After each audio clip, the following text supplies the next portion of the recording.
QWorld, Marlon Blakeney here.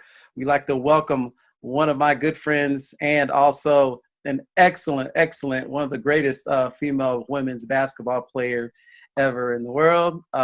She has played basketball at Missouri State. She's still today the leading scorer in women's NCAA basketball history. She's also played in the WNBA for Portland. And now she is in coaching. She's coached at Missouri State and also now coaching at Oklahoma University. We have the greatest, the baddest. She doesn't stop, Jackie Style. Man, Marlon, you're making me blush with that introduction there. Thank you. You're welcome. No, well deserved. Well deserved.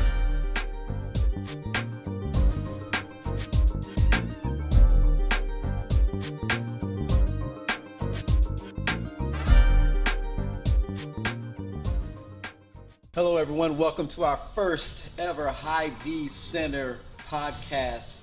We're welcoming everyone here to meet with us. I'm Marlon Blakeney, host of QWorld podcast. QWorld is one of the original and first podcasts I've ever done, originally set up to talk to you about real people, real world, their experiences, and how they've overcome all of their obstacles to become great and what it took. Today, we are very, very fortunate to have a good friend of mine, Brian McCray. Brian McCray played Major League Baseball center fielder for the Kansas City Royals, the New York Mets, the Chicago Cubs, the Colorado Rockies, and the Toronto Blue Jays. Really, really good friend. Came watch me a little bit while I was at Kansas University, and from there we've been actually great friends and followed each other throughout the course of the years. Today he is here to talk a little bit about his life, his experiences, what he's currently doing now, and the impact Kansas City and his dad, Hal McCray, had on him today and his future.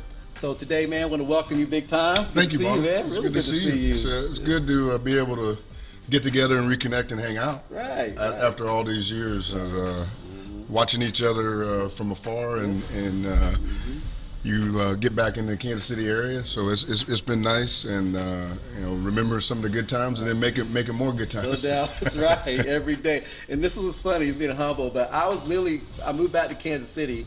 And I didn't know where I wanted to stay, like permanently. So I was going to go down south on the Kansas side because that's all I've really known for the most part. I never really lived downtown because downtown was kind of this.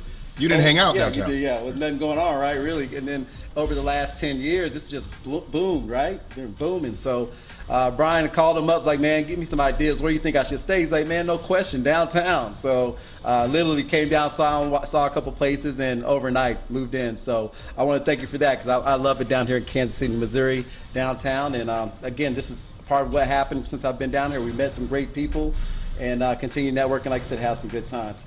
So Brian, I think everybody wants to know, man, a little bit about you. Is like, where are you originally from? Like, where were you born? Originally from Bradenton, Florida, and that's where my parents grew up.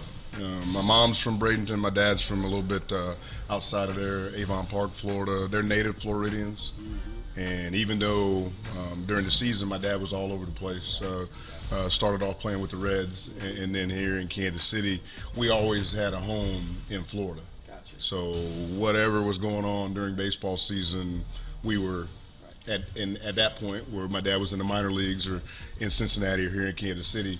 For the most part, the family would be together baseball season. After we got done with school, I'd move here to Kansas City, finish up school year here, start the school year the next year, and after baseball season was over in early November or so, until I started playing high school football, we would go back to Florida in early November. High school football, they allowed me to stay in Kansas City a little bit longer, so we stay until probably early December or so, right around Thanksgiving. So I went back and forth to two high schools, to Blue Springs here in the Kansas City area, and Manatee High School in Bradenton, Florida. And I did that all 4 years. They weren't, at that time, weren't any issues. I made sure I did the state requirements in both places, but everybody's like, well, why didn't your parents just stay here in Kansas City? They're Floridians. They don't like cold weather. Exactly. They didn't want to stick around. QWorld, Marlon Blakeney here. Today I'm fortunate to be here with Coach Dana Ford, Missouri State head coach, the man, the myth, the legend. And we're just glad to sitting here ready to talk to him about what he's doing now, how he's doing it, and some information for you young athletes out there looking to come on board and play some basketball. Also for your parents out there looking for ways to get your kids involved and looking at different ways for them to get scholarships. Some good insight here for you, real world, or QWorld as we would say. So please welcome Dana, really appreciate it. Glad to be here. Hey Coach, so I wanted to know a couple things first. Your accolades are really amazing, like truly. You coming in, playing hoops yourself, right? Getting the Coach Job Award, right? Ben Job Award, Yep. Ben Job Award, and which is rare. It's a big deal. And then also you got the OCV award, right? OVC. Yeah. So talk to us a little bit about that and your background and. Yeah, sure. Well, when we took over at Tennessee State, the program had been on some hard times, and I think expectations were really low. And we came in, and our first year was a little rough, building a foundation, but then we were able to bring in some quality student athletes. Right. And for that season, had the biggest turnaround in the NCAA, a 15-win turnaround, which is extremely difficult to do. And after that year is when some of those awards, District Coach of the Year, Minority Head Coach of the Year, as well as Conference Coach of the Year. So, but without good players, those things really don't happen. And being fortunate enough to play, mid-major basketball, I've understood my whole career what it takes to win at this level. Yes, sir. Yeah. So tell me about your DNA. Like, what drove you? One, when did you decide you wanted to be a head coach? Is that? Well, I think like most young kids, I dreamed of going to the NBA. Yes, sir. And after my freshman year of college, I realized that I was probably a little bit a ways away from going to the NBA. And so I wanted to stay around basketball. It had been so good to me my whole life. And I was getting tutored in math by my head coach's wife. And so I spent some time at their home, and I just felt like, he was living the type of life that I would like to live. And the influence that he made on my life, as well as, teaching me the game of basketball at a whole nother level. Those are things that led me to want to become a coach. Marlon Blakeney here. I'm here with Erika Lassiter in Phoenix, Arizona. Good friend of mine since Kansas University, and also one of my best friends in the world, brothers, Kwame Lassiter's wife here in Phoenix, Arizona. Erika, welcome. It's good to see you. Really good to see you. As always. Yeah, you're looking beautiful as ever. Thank you. I'm just so happy. You're my first female. I like it. I like to be the first That's trendsetter. right. And you're going to be great too. I'm loving it. Once QWorld gets to see what you're talking about and how you're doing and what you're doing, they're going to really enjoy it. So I got to set the record, right? Yeah, you got it. The We're tone. going to get the most views out of any of them, probably. Let's hope. So what I really want them to know is, one, a little bit about your background, where you're from, where you grew up and all that good stuff. Go ahead. Yeah, so I'm from Newport News, Virginia, born and raised. I went to Minstrel High School is where I met Kwame. And then I went off to Norfolk State University before making my way to the Big Lawrence. Right. Coming over there, rec shop, hang out with y'all for a couple of years, and then we've been out here in Chandler and Phoenix area for almost 24 years now. Right. So this is home, Phoenix, Arizona, right now. Yeah. I like to still refer to Newport News as home, but I've been here so long, and my kids were raised here. This is their home, so as automatically makes it home. Right. So you got 2 boys in Kansas, though, right? Well, 3. Oh, yeah. So maybe 2 coming to KU. We're still trying to decide, what Quentin's path will be, but KJ, as you see, has gone and taken this last year by he just did it, really did. and loved everything that happened for him. And when I tell you, it's all something that we prayed for and watched. Quentin and Darius were over at Butler, so just an hour and 45 minutes down the way. And with that, it was some days I'm going to both games, hustling, down that highway. So yeah, they're just kind of figuring out what their own paths are and, enjoying life and taking one day at a time. Right. That's good.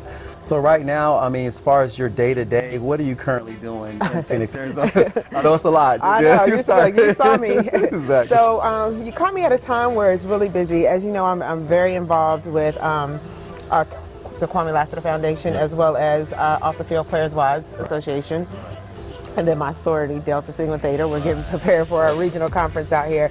So those are like the 3 things as far as organizations that keep me busy, but real estate, I've been working hard and praying for, abundance, and what you ask for, you might get. And I've been getting everything I've asked for since last year. So I've been very busy with real estate, working with multiple clients. And the fact that I'm going out of town for a week to be in Miami for Super Bowl, I'm hustling. No doubt. As you see, I was upstairs while you're getting all set up. I'm like, I got 3 things going at one time, but you know what? What you pray for, you get. That's true. So it's the abundance that I ask for. Exactly right, right? Yeah. Right? They said, don't ask it if you don't want it. I know. But yeah, everybody just wonder where Erika did. Erika stayed busy. Right. I was at bed, 2 o'clock last night? Right. Typing, falling asleep. Wow. Yes. So for all the people out there in QWorld that really want to be, say, I'm a mom at home, and I like real estate, and I might want to try to do something like that. What kind of advice would you give to the people at home? I say either way. If you want to, wealth is real estate. Right. If you want to build your wealth, and then you also want to help others get homes, that's what I find joy in, is helping people find their home. Helping them find where they're going to either create wealth for other people in their family, generational wealth, or just investment, whatever you want to do with it. Initially in 2005, when I got my license, it was so that Kwame and I can buy our own properties, and so that we could do our own investment and not have to worry about the commission side of it, I didn't want to go and work at any company and do this, that, and other. But then as you learn, you get more involved, you like it. It just, here we are, 14, almost 16, 15 years later, somewhere down there. Right. Yeah, that I'm still at it. Yeah, that's good. So in this process, is it as far as just like, so someone says they want to do it today, what is the process steps they got to do to get to be officially a real estate agent? I always say pray first, no matter what you do. Pray about it, make sure that's the path you want to go for, and then find a really reputable real estate school. I went to Arizona School of Real Estate Business in Scottsdale. I didn't know that. I still love it. They do have a lot of opportunities online now for taking your real estate license. I need on-hand training. I need to be in. I need to ask those questions. I need to get those answers. So if online works for you, some people, they just like that. So go through the school, pass the test, which is a big part of it. Kwame used to always call me cum laude. Ever since I graduated with honors from Norfolk State, he called me cum laude. So when I went to take that real estate test and I failed it, all feelings were hurt. And then I failed it again, feelings were hurt. But after that 3rd time, I got it. So just be prepared. No, it's a lot of work. It's not easy. But once you get into business, find somebody, find a mentor. Get behind that mentor. They'll teach you how to do it and sail it. My son wants to be in real estate with me. Oh, really? And then he wants me to train his friends so that we can have our own little, Quentin. Oh, that's awesome. Yeah. Bro, that's really good. So, idea. yeah, and he's good. He's done a couple little trips with me, and so it's going to be a Lassiter's thing coming up here real soon. I got this with Lassiter State. Yeah. You know what's beautiful about that is, and I think you and Kwame, I know you guys did a great job. But I think you guys showed the kids a lot of different varieties between work ethic, right? Obviously, you guys both graduated. School education's important, and then also entrepreneurship. Like you don't have to do an 8 to 5 job. You can do entrepreneur. You can do what you want. Right. But got to do something. Right. Got to you got to do something. That was, and for my kids, they always grew up doing volunteer work, whether they liked it or not. And it became to a point where it wasn't something that they, Eric and I talked about this a little bit. It was not something that they felt like they had to do. They started wanting to do it, and I did that with my mom. Always a giver, always wanting to help, and always wanted to give back to others. So with that, even though essentially it's just volunteering, it's a work ethic that you're putting into them, and you're putting into them at an early age. So, do they like 9 to 5s? No. But, Quincy goes to work and complains about it, but he goes back because he likes money. Right, no doubt. So, just like your mama used to say, Papa and Mama may have, but you got to get your own. Right. So, and whether I'm always be there for my kids, no matter what. And they know that. They know that, and they knew that for both Kwame and I. But you got to show some effort. You really do. Yeah. You really do. I agree. Yeah. So your second phase now, this is the first we just finished, the real estate side. Now your next one, you said now you're part of the NFL's Wives Association. Yeah, so I'm going on my 11th year. I'm in my 10th year of being a president. Right. And it's been a growing process. Yeah, I've been president since 2009. Right. And it's been a growing process. And I'm passionate about it. And when I started that, initially it was just to have my camaraderie of women with the same common goals and just helping our families, and then also tapping into what our husbands need. Because as you know, that's a unique sport, unique field to be in, and I've grown and I've learned, and you know, and now we do our big fashion show every year. Wow. And that's coming up on the 31st, and it comes with millions of conference calls, millions of meetings, and then, you know, pushing it to help raise money for charity. And each year, each Super Bowl city, we raise money for a different charity. So. Oh, wow. Special guest I've known for years, or ex-Rock Chalk, Jayhawk, ex-football teammate, and very successful in his own right in the NFL ranks as well. Today, I have the honor to be talking to Darren Simmons, the assistant head coach for the Cincinnati Bengals, and also has been the special teams coach there for over since 2003. So good Lord, man, that's 17 years. This will be going on my 18th season. Yeah. Wow. So, Well, welcome, Darren. Really glad to have you here, man. How's it going up there in Cincinnati? Well, things are going well right now. Like I said, we're busy with all the draft preparations. You know, even though we have all these stay-at-home orders in our state right now for the state of Ohio, we can't. We're not supposed to go out and about. We're still doing everything, you know, via teleconference, and so we're just kind of business as usual as best we can. I want everyone at QWorld, as you know, our platform is we really want to give people QWorld, but it's really the quote unquote real world ideas of what people really do every day, what they have to deal with. I believe, and the reason I set this platform up was that there's so much, you know, BS on these social media networks, misinformation, and I think it helps our communities, our world in general, to understand like what it takes to be a Darren Simmons. It didn't happen overnight. You didn't just roll the dice and you were there. I mean, you put in a lot of time, a lot of effort. And I think people need to understand that the good times are great when you get there, but it takes a lot of busting your butt to get there and working hard and mistakes and all that good stuff. So that's what we call the Q world, which is the real world. So if you could, man, just break down like, you know, where you're from and just, you know, how you got to fall in love with football. Well, I'm originally from a small town in southwest Kansas called Elkhart. It's a real small farming community. About 2,100 people or so. My high school was a 2A classification, athletic classification in high school. So it's a really small school. I played all the sports here you could play: football, basketball, ran track, played baseball a little bit in the summer. But I grew up on a farm, so it's difficult to do a whole lot of things in the summertime with, you know, all the requirements my dad had of us of farming in the summer. You know, I then went to a couple years of junior college. I went to Dodge City Community College for 2 years. I started at quarterback, and I was a punter there. Started there for 2 years. I got recruited by, you know, a couple of different places. Decided that KU was the best place for me, and it was. I'm so happy with my decision to go there. So I actually redshirted my first year there. Dan Eichhoff, we all know is an All-American, was a great punter and kicker. That was his senior year. So I redshirted my first year there, and then was able to start. Was a starting punter there in 94 and 95. After my time was over, after my playing career was over there, I had a good senior year. We all had a good senior year. We did. Yeah, that was a great year. 95, 10 wins. Yeah, that was really good. And I had a little small run in the that NFL Europe League there in 96. Glenn Mason, of course, is our head coach. I didn't get to go anywhere right out of college to any NFL teams. So then I followed Coach Mason at the University of Minnesota. I was a GA at the University of Kansas in 96. And I followed him up to Minnesota in 97. I had a small little stint as a punter in NFL Europe, not enough to last. Right. And then got an opportunity. I had an uncle who was a strength coach in the NFL. He was with the Cleveland Browns / Baltimore Ravens, that franchise at the time. That he was with that original Browns franchise that transitioned to become the Ravens and moved.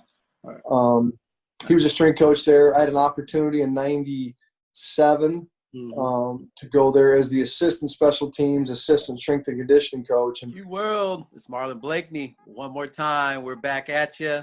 I hope everybody's enjoying their day and surviving this COVID pandemic time. Today we are fortunate, and again, I'm truly blessed to have an old friend, Joy Benedict, on the podcast today. She is, if you don't know, which you probably don't, she is documented to be a writer, and she's done a lot of writing and different things from movies. Newscaster. She's always on the news in LA for CBS. And we're going to talk a little bit about her and the pathway to being on the news and what got her there, and some of the trials and tribulations that come along with that, living in a big city, the city life. So welcome, Joy. Whoa. What's up? What's up, Kansas City? Right. KC. So, Joy, we go back like to college. We were just talking about it actually, and I think I was actually in high school. I was just lying about my age. Yeah. Which I still am. So don't ask me when exactly. I was actually You in still college. look young. You do. You look really young. It's just Botox. So tell everybody, you're originally from Lawrence, Kansas. Is that correct? I am. I went to Lawrence High, Mhm. proud Chesty Lion. Then I went to KU. And then I've lived all over the country, being a news reporter and news anchor earlier on in my career, and now I'm in Los Angeles. Right. I'm a freelance journalist is the official term. In case you're Freelance. wondering. Yeah. I'm standing out there at 6 o'clock this morning, and all anybody sees is me. But what they don't see is the amazing writer who's working from home who queued up all my video for me overnight. There is a producer in my ear. There is a director. There's a technical director. There's somebody in what we call TOC. His name is Carlos, and he's the one that makes sure the signal's coming through so that my signal goes from where I am to the station and then through the booth and then out to the world type of a thing. And there's a photographer who's standing in front of me who has to put up with all my, because I'm like, I don't know. It's 6 o'clock in the morning. Is that the right angle? Do we need a light? He's like, Joy, you're driving me crazy. Right. That type of stuff. So it's a team effort, I guess, is my point. And, that's just the person that's working with me. That doesn't include the anchor. You also see the meteorologist, who's in her home right now. So we have a small production on Saturday morning. When you're dealing with the larger shows, it's even more people. You have a whole group of web producers who then take what I say, write something from it, and send it out on the web. We do newscasts on the web called CBS in LA. And so they have a whole group of producers and an executive producer. There's someone on the assignment desk who, when I first, call them at 3:30, I'm like, hey, what happened today? Like, what do you want to do? And so it's his job all night to figure out what stories would happen, what are the options for me when my shift starts at 4 o'clock in the morning. So when I say it takes a village, I mean it takes a really big village. So you may just see me, but it's so not just me. And then also you have to think about the 100 people who were involved in this giveaway today. True. That's right? I wouldn't have anything to talk about if they didn't do this. True. That's a good point. And share their story with me and share their time as well. Keep on rolling. 84-82 they lead. Wiens.